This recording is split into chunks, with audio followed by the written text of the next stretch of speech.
Behold, in the day of your fast you seek your own pleasure. And the prophet Isaiah goes on in this vein, indicating how the observance has little to do with real life. He goes on, fasting like yours this day will not make your voice to be heard on high. Is such the fast that I choose? That is a close translation of the Hebrew, God's choosing. We would say, is this the fast that pleases me or that I take delight in?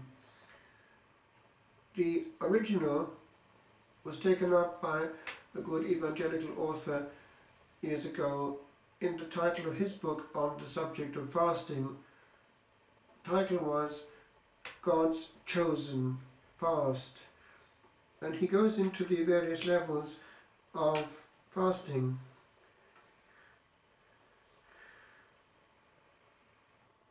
Some years ago, a good and holy priest from Italy was martyred in the Islamic bloc.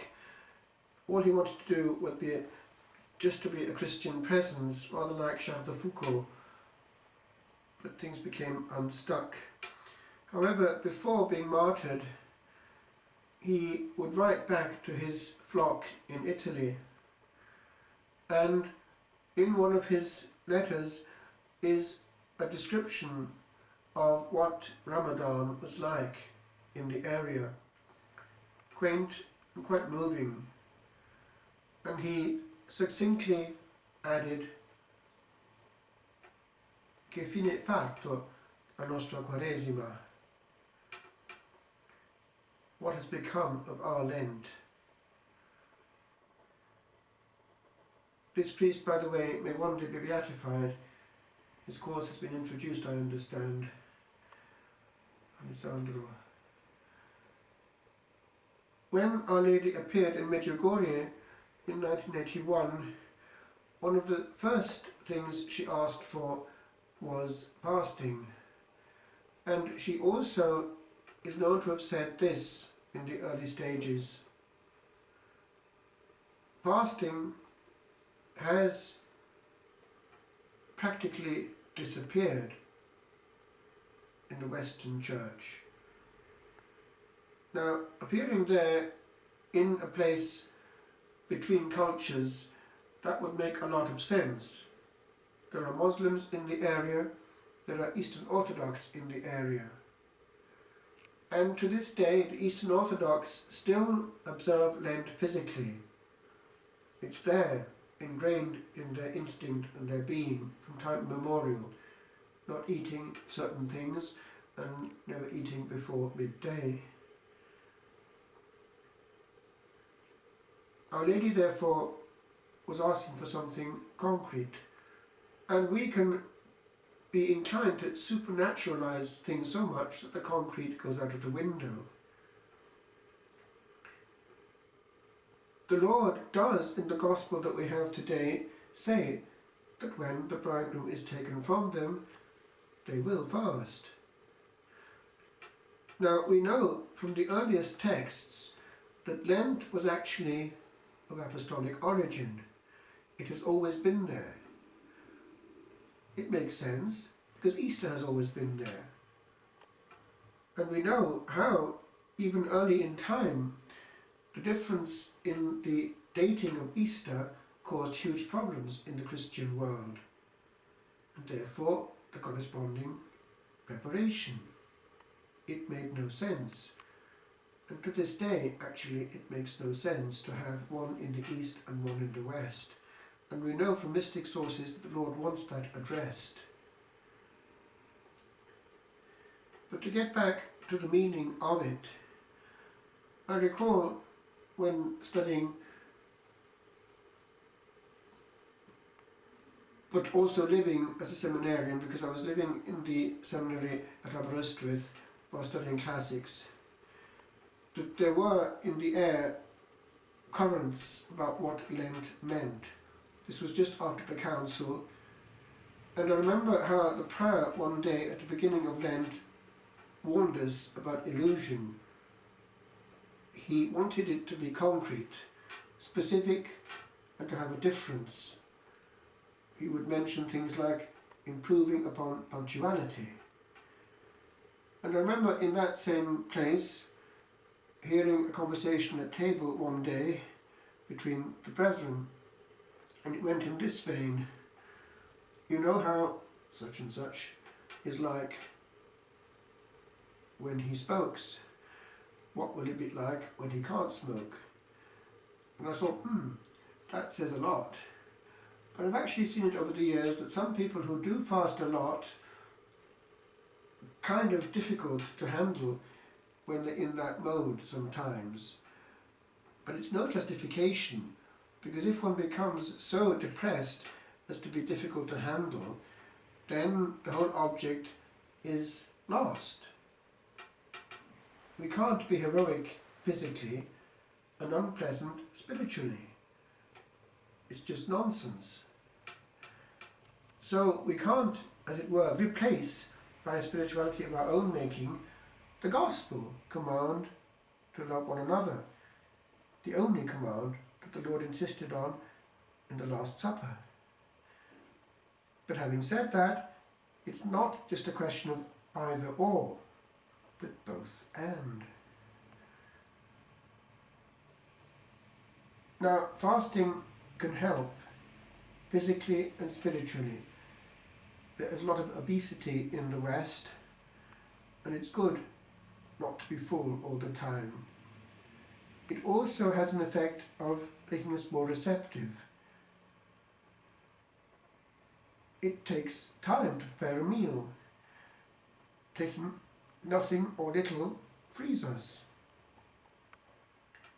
A certain simplification, therefore, might be an interpretation on one level, not only with regard to food, but also with regard to input of what goes into our soul. We don't need all this stuff in our soul. We don't need all the messages that come up and go round. A true fast in our day would be a great simplification. And it would then have the spiritual effect that the Lord wants his chosen fast, that he wants time to be heard. He just can't get through. So on this first Friday of Lent, it might be a grace to ask for, Lord, give me simplicity. Lord, give me availability.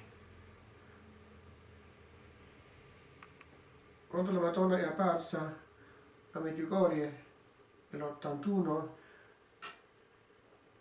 avrebbe detto questo, che la disciplina del digiuno è quasi sparita in Occidente. In quella cultura lì era vicina ai musulmani che hanno il digiuno e anche agli orientali, gli ortodossi, che lo hanno e lo mantengono fino ad oggi. In Occidente, dopo il concilio, ci fu un'esplosione, una spiritualizzazione del digiuno così quasi totale. Bisogna anche recuperare il concreto.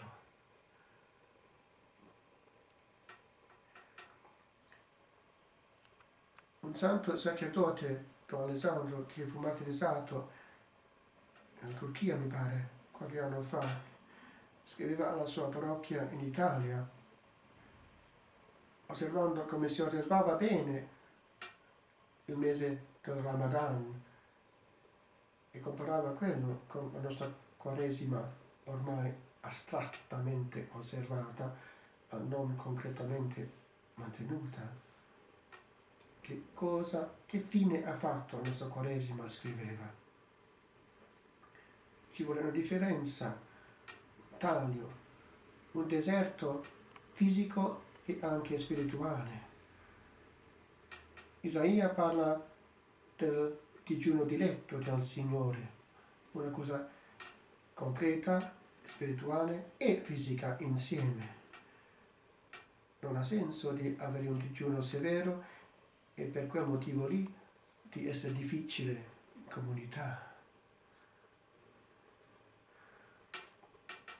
Ricordo nel seminario un fratello che diceva: un tale sapete come è quando fuma, cosa sarà quando non fumerà.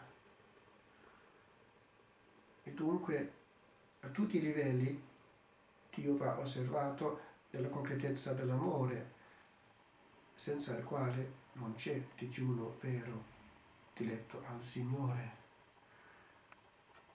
Il Signore dice nel Vangelo che quando lo sposo sarà tolto da loro, allora ti giuderanno. E dunque è una pratica cristiana e anche di origine apostolica, lo sappiamo dai testi, è sempre stata osservata come preparazione alla grande festa della Pasqua. C'è una grazia nell'aria, però facciamo la nostra parte, un vuoto spirituale e anche fisico per percepire le piccole cose.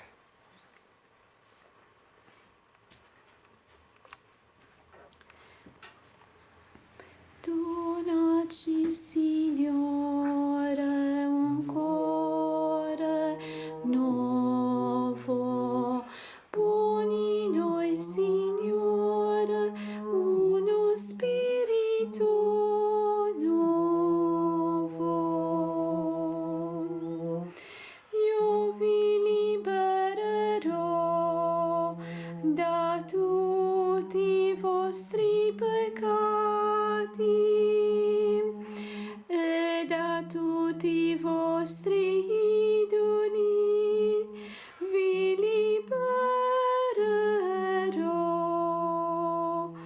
dice il Signore.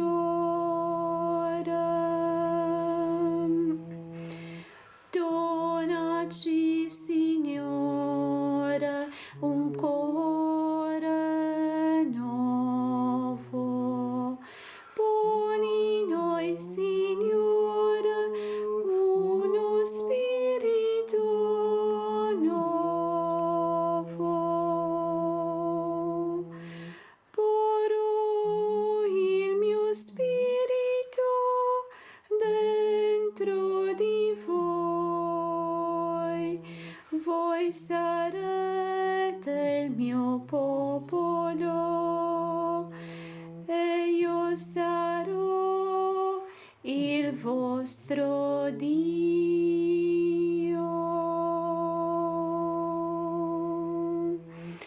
Donaci, Signore, un cuore nuovo.